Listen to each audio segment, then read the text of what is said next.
Hindi nakilala ni Ernesto ang kanyang mga magulang, kaya nabuhay lamang siya sa kalsada. Nagtatrabaho siya bilang isang construction worker para mairaos niya ang pangaraw-araw. Habang naghahalo siya ng simento, ay bigla niyang nakita ang isang batang babae at dala-dala nito ang kanyang nakababatang kapatid. Para bang gutom na gutom ito at hindi malaman ang gagawin.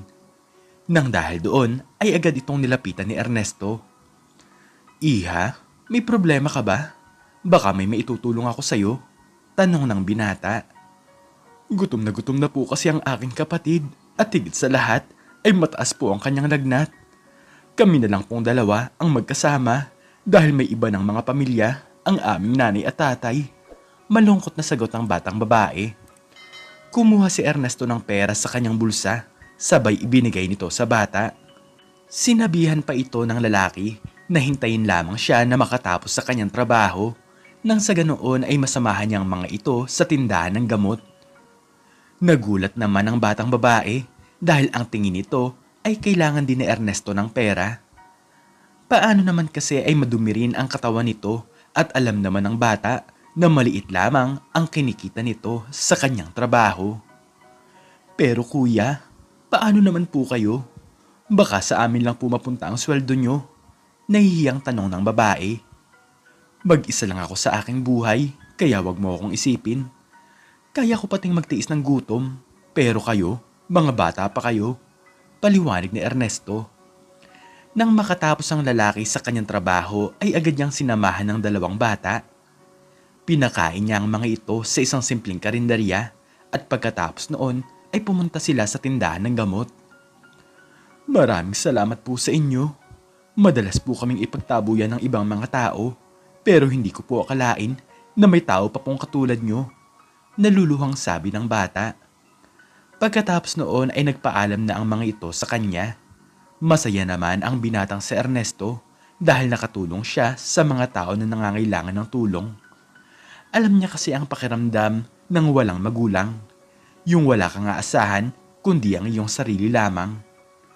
Lumipas ang mahabang panahon ay hindi na kayang magtrabaho ng lalaki nang dahil sa kanyang katandaan.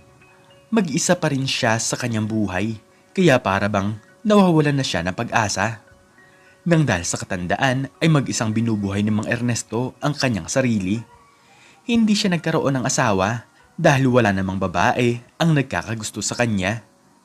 Paano naman kasi ay isa siyang pulubi at pilit nang hihingi ng pera sa mga taong dumadaan para makabili ng kanyang pagkain. Ngunit isang araw, habang natutulog si Mang Ernesto sa kalsada, ay nagulat na lamang siya sa kanyang narinig. Noong una ay kinikilabutan pa ang matanda dahil ang tunog na ito ay pag-iyak ng isang sanggol.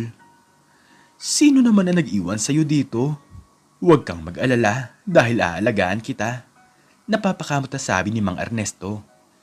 Hindi na kasi niya mapakain ng maayos ang kanyang sarili tapos magkakaroon pa siya ng isang sanggol na alagain. Simula noon ay kasakasama ito ng matanda sa kanyang panlilimos. Nalaman ni Mang Ernesto na malaking tulong din pala ito sa kanya. Kapag nakikita ng mga tao ang sanggol, ay agad silang binibigyan ng tulong. Lolo, saan niyo naman po siya nakuha? Nakakaawa naman po ang bata, sabi ng isang babae. Agad sila nitong binigyan ng 500 piso para makakain sila ng maayos na pagkain. Hanggang sa lumipas pa ang 5 taon, ay mas lalo pang nangihina ang katawan ni Mang Ernesto. Mabuti na lamang at may katulong na siya sa kanyang buhay dahil marunong na rin mamalimos sa mga tao ang kanyang itinuring na anak. Tay, magpahinga na lamang po kayo at ako na po ang bahala sa lahat. Pag marami pong tao ang nagbigay sa akin ngayong araw, ay ibibili ko po kayo ng gamot. Magalang na sabi ni Kokoy. Pasensya ka na talaga kung hindi kita matulungan. Matanda na kasi ako, kaya hindi na ako makakilos ng maayos. Malungkot na sagot ng matanda. Lumipas sa maghapon ay agad umuwi ang batang si Kokoy, dala-dala ang gamot at isang supot ng lugaw. Pinaghatian nila itong dalawa nang sa ganon ay magkaroon ng laman ang kanilang nagugutom na tiyan. Mabuti na lamang at dumating ka sa aking buhay dahil kung hindi ay baka pumanaw na lamang ako nang dahil sobrang gutom, nakangiting sabi ni Mang Ernesto. Nasanay na sila sa ganitong klase ng buhay, yung para bang walang kasiguraduhan kung palaging magkakaroon ng laman ang kanilang kumakalam na tiyan. Sa ilalim lamang ng puno natutulog ang dalawa, naglalatag lamang ng karton upang hindi malamigan ang kanilang katawan. Ngunit tuwing bumubuhos ang malakas na ulan ay wala silang ibang pagpipilian kundi ang matulog sa ilalim ng tulay. Ito ang nagsisilbi nilang bubong upang hindi sila mabasa. Anak, tuloy-tuloy lang ang buhay. Huwag kang mawawalan ng pag-asa. Hindi porket mahirap lang tayo ay hindi na tayo mahal ng Diyos. Ang lahat ng ito ay tanging mga pagsubok lamang dahil ang tunay na buhay ay nasa kalangitan. Pangaral ni Mang Ernesto sa bata. Opo tay, palagi ko pong pangahawakan ang mga sinasabi niyo sa akin. Sobrang laki din po ng pasalamat ko sa inyo dahil inalagaan niyo po ako. Sagot ng bata. Kahit mahirap lamang ang dalawa ay mayroon naman silang magandang pag-uugali. Kahit na isang beses ay hindi sila nagnakaw. Kahit na isang beses ay hindi nila nagawang manlamang. Pero kahit na ganon ay madalas silang husgahan ng ibang mga tao. Porket hindi maayos ang kanilang mga itsura ay palagi silang napagbibintangan. Kung saan-saan na lamang sila pumepwesto dahil madalas silang mapalayas. Mga malas daw kasi ang katulad nila at sila daw ang dahilan ng mga nangyayaring nakawan. Tay, bakit po ganun? Wala naman po tayong ginagawang masama pero hinuhusgan po nila tayo base sa ating itsura. Tanong ng batang si Kokoy. Ganun talaga anak, ang mga tao ay sadyang mapanghusga. Pero tandaan mo na hindi naman lahat ng tao ay masama at lahat naman tayo ay nagagawang magkasala. Patawarin mo sila anak, paliwanag ni Mang Ernesto. Nang tumila ang malakas na pagbuhos ng ulan ay agad silang pumunta sa kalsada upang muling manghingi ng pera. Kailangan nilang gawin ang bagay na ito dahil kung hindi ay wala silang kakainin. Kahit matanda na si Mang Ernesto ay pinipilit nito ang kanyang sarili. Naaawa na kasi siya sa bata dahil ito lamang ang tanging nagtatrabaho para sa kanilang dalawa. Mataas man ang pangarap niya para kay Kokoy, ngunit alam niya naman na wala siyang magagawa.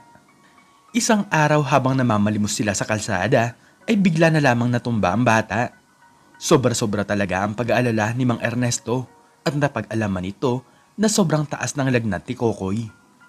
Anak naman, bakit naman hindi mo sinabi sa akin na mayroon ka ng hindi magandang nararamdaman?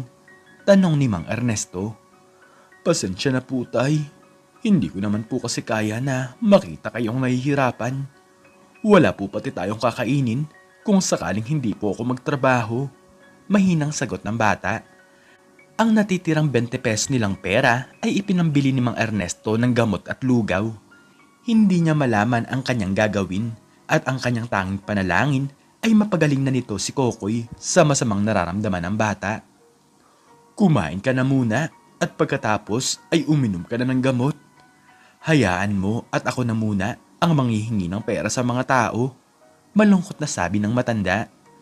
Ngunit nang maubos ang dalawang gamot ay hindi pa rin gumagaling si Kokoy sa kanyang mataas na lagnat. Gusto man itong ipagamot ni Mang Ernesto sa ospital, ngunit wala naman siyang pera. Alam niyang hindi rin sila para asikasuhin doon, lalo na at sila ay tanging mga pulubi lamang sa daan. O Diyos ko, ano po ang pwede kong gawin? Tulungan niyo po ako na mailigtas ang buhay ng bata. Alam ko po na kahit kailan ay hindi niyo po kami pinapabayaan.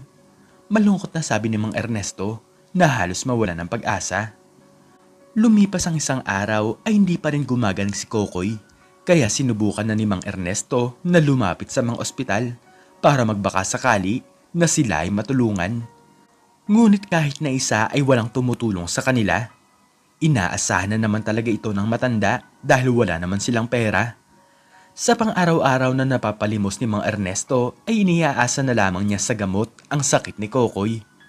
Pero kahit na ganon ay para bang walang nangyayari sa bata at para bang mas lalo pang lumalala ang sakit nito. Hindi nagtagal ay para bang nawawalan na ng pag-asa si Mang Ernesto na maisasalba pa nito ang buhay ni Kokoy. Gusto na sana niyang tanggapin ang bagay na ito, ngunit patuloy siyang umaasa na may isang tao pa ang tutulong sa kanila. Sa bawat ospital na nadadaanan ni Mang Ernesto ay nagsasabi siya na kung pwede ay gamutin ng mga ito ang kanyang anak. Pasensya na po kayo, Tay, pero puno na po ang mga kwarto. Subukan nyo na lamang po sa iba ipagamot ang bata, sabi ng isang doktor. Alam naman ni Mang Ernesto na kakaunti lamang ang mga pasyente doon at ang totoo niyan ay ayaw lamang silang papasukin ng dahil sa wala silang pambayad.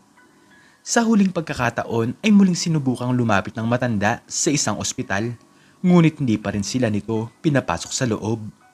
Nang dahil sa kawalan ng pag-asa ay umupo na lamang siya sa isang sulok habang daladala niya ang bata. Gulat na gulat naman ang isang babae nang makita niya ang matanda. Hindi mawawala sa kanyang isipan na ito ang construction worker na dating tumulong sa kanya. Kuya, may problema po ba kayo? Baka matulungan ko kayo, tanong ng babae. Ang anak ko kasi mayroon siyang sakit na hindi ko alam. Pero walang kahit na isang ospital ang tumatanggap sa amin nang dahil sa wala kaming pera. Malungkot na sagot ni Mang Ernesto. Agad binuksan ng babae ang pintuan ng kanyang sasakyan at pinasakay ang dalawa.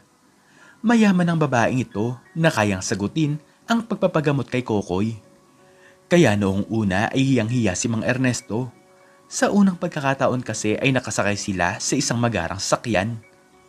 Hindi niya akalain na may isang taong mayaman ang hindi mandidiri sa kanila. Ma'am, bakit niyo po kami tinutulungan? Hindi po ba kayo natatakot sa amin? Tanong ni Mang Ernesto. Mamaya na po natin pag-usapan ang tungkol sa bagay na yan. Ang mahalaga po ay maipagamot po natin ang bata. Doktor po ang aking kapatid, kaya wag na po kayong mag-alala. Nagmamadaling sagot ang babae. Ilang minuto ang lumipas ay nakapunta na sila sa ospital. Agad ginamot ng doktor si Kokoy nang walang kahit na anong pag-aalinlangan. Hindi man lamang ito nagdalawang isip kahit alam nito na wala silang maipambabayad. Takang-taka talaga si Mang Ernesto kung bakit ito ginagawa ng magkapatid sa kanila. Salamat naman sa Diyos at pinakinggan niya ang aking mga panalangin.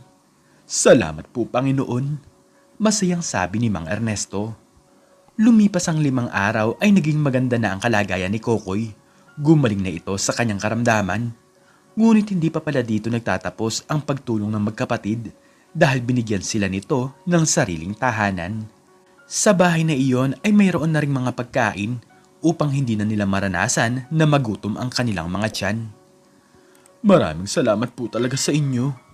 Hindi ko malaman kung bakit niyo ito ginagawa sa amin. Umiiyak na sabi ni Mang Ernesto. Ibinabalik ko lang po sa inyo ang kabutihan ng inyong puso. Ako nga po pala si Nena. Kung hindi niyo po natatandaan, ay ako po ang dating batang babae na inyong natulungan. Pinakain niyo po kami ng aking kapatid at ibinili niyo siya ng gamot kahit kakaunti lamang ang inyong pera. Kayo rin po dati ang nagbigay sa amin ng pag-asa. Paliwanag ng babae. Hindi akalain ni Mang Ernesto na muli silang magkikita. Naging mayaman pala ang magkapatid. Hindi niya akalain na babalik sa kanya ang mga kabutihan na kanyang nagawa. Simula noon ay naging malapit sila sa isa't isa. Itinuring sila nito na parang isang totoong pamilya. Ipinaliwanag ni Nena at ng kapatid nito kung ano ba ang ginawang pagtulong sa kanila dati ni Mang Ernesto. Masayang masaya si Kokoy matapos itong marinig ang isang magandang kwento. Sobra-sobra talaga ang paghanga niya sa matanda at isang bayani ang tingin niya dito. Kung ganon, ay tama nga si tatay. Maging mabuting tao ka lang at ang tunay na yaman ay nasa kalangitan. Masayang sabi ni Kokoy. Pinag-aaral lang magkapatid ang bata sa eskwelahan. Ikinuha nila ng tagapag-alaga si Mang Ernesto nang sa ganon ay hindi na ito mahirapan. Tunay nga na ang pagtulong sa kapwa ay nakakapagbigay ng pag-asa at ang pag-asang iyon ay ibabalik sa iyo ng Diyos kapag ikaw naman ang nangailangan. Matuto nating pahalagahan ang bawat tao sa mundong ito. Mahirap man o mayaman ay pare-pareho lamang tayong anak ng Diyos. Lahat tayo sa mundong ito ay magkakapatid. Tandaan mo na tama si Mang Ernesto. Mayaman ka kung may mabuti kang puso at kahit gaano karami ang pera mo, kung pangit naman ang iyong asal ay isa kang mahirap. Mahalin mo ang iyong kapwa, katulad ng pagmamahal sa atin ng Diyos. Ikaw, anong natutunan mo sa istoryang ito? I-comment mo sa baba ang iyong natutunan. At hanggang dito na lamang po nagtatapos ang aking istorya. At sana po ay nagustuhan niyo ito. Please like, share, and subscribe. And click the notification bell para lagi kang updated sa mga bago kong istorya. Muli ay maraming salamat po at God bless us all.